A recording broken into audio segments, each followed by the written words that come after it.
एक राजा था जिसका नाम राधे श्याम था। उनके जीवन में सभी सुख थे। राज्य का कामकाज भी ऐशो आराम से चल रहा था।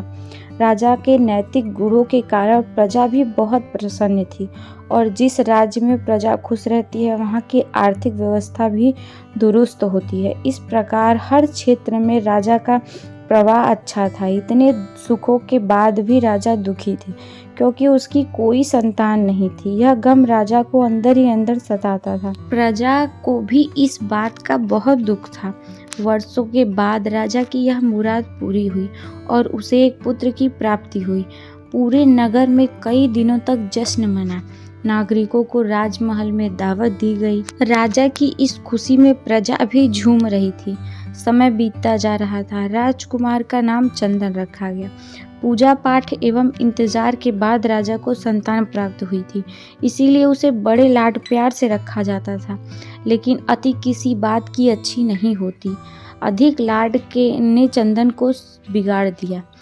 बचपन में तो चंदन की सभी बातें दिल को लुभाती थी, पर बड़े होते यही बातें बदतमीजी लगने लगती है।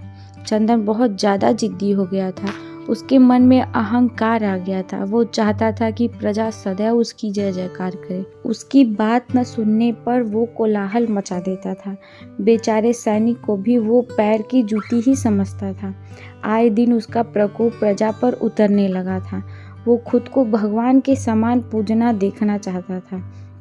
आयु तो बहुत कम थी लेकिन अहम कई गुना बढ़ चुका था। चंदन के इस व्यवहार से सभी बहुत दुखी थे। प्रजा आए दिन दरबार में चंदन की शिकायत लेकर आती थी, जिसके कारण राजा का सिर लज्जा से झुक जाता था।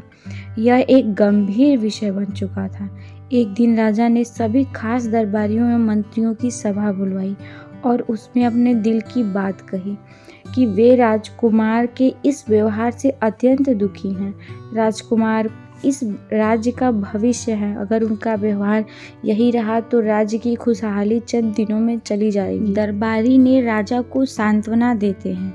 राजा को मंत्री ने सुझाव दिया कि राजकुमार को एक उचित मार्गदर्शन एवं सामान्य जीवन के अनुभव की जरूरत है। आप उन्हें गुरु गौरी गोपाल के आश्रम भेज दीजिए। सुना है वहाँ से घमंडी भी इंसान बनकर निकलता है। यह बात राजा को पसंद आई और उसने चंदन को गुरु जी के आश्रम में भेजा। अगले दिन राजा अपने पुत्र के साथ गुरु जी के आश्रम पहुँचे। राजा ने गुरु गौरीगुप्त के साथ अकेले में बात की और चंदन के विषय में सारी बातें कही। गुरु जी ने राजा को आश्वासन दिया कि वे जब आपके पुत्र से मिलेंगे तब उन्हें गर्व महसूस होगा। गुरु जी के ऐसे शब्द सुनकर राजा को शांति महसूस हुई और वे अपने पुत्र को आश्रम में छोड़कर राजा महल वापस लौट आए। अगले दिन सुबह गुरु के खास चेले द्वारा चंदन को भिक्षा मांगकर खाने को कहा गया, जिसे सुनकर चंदन ने साफ इनकार कर दिया। चेले ने उसे कह दिया कि अगर पेट भरना है तो भिक्षा मांगनी होगी और भिक्षा का समय शाम तक ही है, अन्यथा भूखा रहना पड़ेगा। चंदन ने अपनी अकड़ में चेले की बात नहीं मानी और शाम होते होते उसे भूख लगने लगी, लेकिन उसे खाने को नहीं मिला। दूसरे दिन उसने भिक्षा मांगना शुरू किया। शुरुआत में उसके बोल के कारण उसे कोई भिक्षा नहीं देता था, लेकिन गुरुकुल में सभी के साथ बैठने पर उसे आधा पेट भोजन मिल जाता था। धीरे धीरे उसे मीठे बोल का महत्व समझ आने लगा और करीब 1 महीने बाद चंदन को भर पेट भोजन खाने को मिला, जिसके बाद उसके व्यवहार में बहुत परिवर्तन आए। इसी तरह गुरुकुल के सभी नियमों को राजकुमार ने बहुत अच्छे से निभाया और उसमें बहुत परिवर्तन आए, जिसे गौरीगुप्त जी भी समझ रहे थे। एक दिन गौरीगुप्त जी ने चंदन को अपने साथ सुबह सवेरे सैर पर चलने को कहा। दोनों सैर पर निकल गए। रास्ते भर बहुत बातें की। गुरु जी ने चंदन से कहा कि तुम बहुत बुद्धिमान हो और तुम्हें बहुत अधिक ऊर्जा है, जिसका तुम्हें सही दिशा में उपयोग करना आना चाहिए। दोनों चलते चलते एक सुंदर बाग में पहुंच गए। वहाँ बहुत सुंदर सुंदर फूल थे, जिसे से बाग महक रहा था। गुरुजी ने चंदन को बाग से पूजा के लिए गुलाब के फूल तोड़ने को कहा। चंदन झट से सुंदर सुंदर गुलाब तोड़ लाया और अपने गुरु के सामने रख दिए। अब गुरुजी ने उसे नीम के पत्ते तोड़ लाने के लिए कहा। चंदन वो भी ले आया। अब गुरुजी ने उसे एक गुलाब सूंघने के लिए दिया और कहा, बताओ कैसा लगता है चंदन। चंदन ने गुलाब सूंघा और गुलाब की बहुत तारीफ की।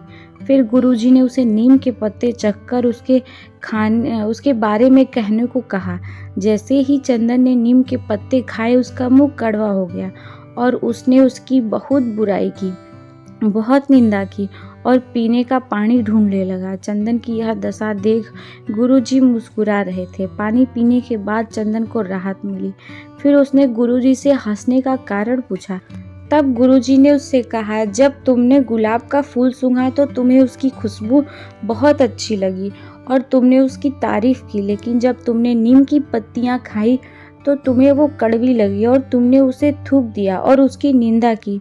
गुरुजी से चंदन को समझाया, जिस प्रकार तुम्हें जो अच्छा लगता है तुम उसकी तारीफ करते हो, उसी प्रकार प्रजा भी जिसके गुण अच्छे होते हैं उसी की प्रशंसा करती है। अगर तुम उनके साथ दुर्व्यवहार करोगे और उनसे प्रशंसा की उम्मीद करोगे तो वे कभी दिल से नहीं कर पाएंगे।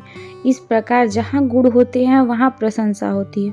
चंदन को सभी बातें विस्तार से समझ आ जाती है और वो अपने महल वापस लौट जाता है। चंदन में बहुत परिवर्तन आता है और वो बाद में एक सफल राजा बनता है। गुरुजी की सीख ने चंदन का जीवन ही बदल दिया। वो एक क्रूर राजकुमार से एक न्यायप्रिय दयालु राजा बन गया। इस कहानी से हमें यही शिक्षा मिलती है कि हम में गुण होंगे तो लोग हमें पसंद करेंगे, लेकिन अगर हम अवगुणी हैं तो हमें प्रशंसा कभी नहीं मिल सकती। आपको ये स्टोरी कैसी लगी कमेंट करके ज़रूर बताइएगा। चैनल को सब्सक्राइब करिए। Thanks for watching.